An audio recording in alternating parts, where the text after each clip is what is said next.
اليمنيين شروخوا الامريكان. اوعى تسألني يعني ايه شروخوا، لان انا اصلا ما اعرفش معناها، لكن تعبر عن حالة الامريكان في البحر الاحمر ومضيق باب المندب اللي دخلوه، وقائدهم بيندب ويقول ايه اللي جابني هنا. اسمع يا سيدي، الطائرة الامريكية الاحدث والاغلى في العالم تسقط في اليمن، MQ-9 ريبر المسيرة، واسمها يعني الحاصد أو جالب الموت، والتي تبلغ قيمتها 32 مليون دولار.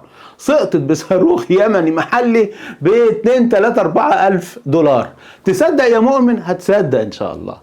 هذه ليست المرة الأولى، بل هي الطائرة الثانية من نفس النوع خلال 72 ساعة فقط. يا دهوة دقي، اليمنيون أعلنوا إسقاط 17 طائرة من نفس النوع منذ بدء المواجهات الأخيرة. أما آخر طائرتين فأسقطوا في الحديدة، وطبعا حضرتك الحديدة دي دخلت في نافوخ الأمريكي لا مؤاخذة. وحتى نعرف هذه الطائرة ريبر أو الحاصد، وتعرف اليمني وصل لأي مرحلة من الفجر والعنطزة، اسمع مواصفات الطيارة دي اللي تمنها 32 مليون دولار، وقول يا داهية دقي.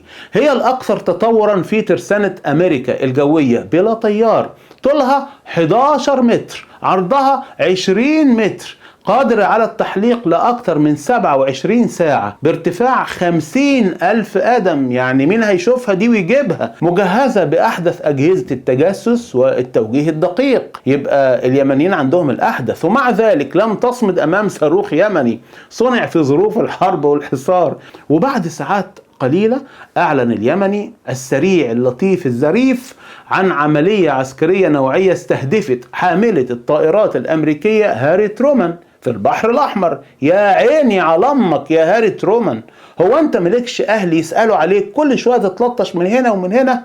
اليمني واخده غسيل ومكوى. المعلم بقى طربقها نفسه ظهر في منتصف مارس بيهدد بالقضاء على اليمني، لكن اليمني ولا عبر ترمبيطة، وكمل طريق النخوة والشهامة والعزة اللي ماتت عند كل الجيوش والقادة العرب والمسلمين للأسف.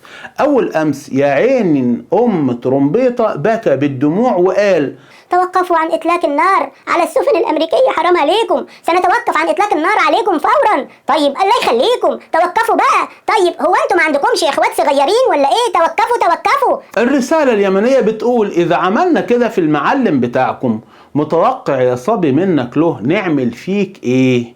بس خلاص، عاش أبو اليمن، عاش.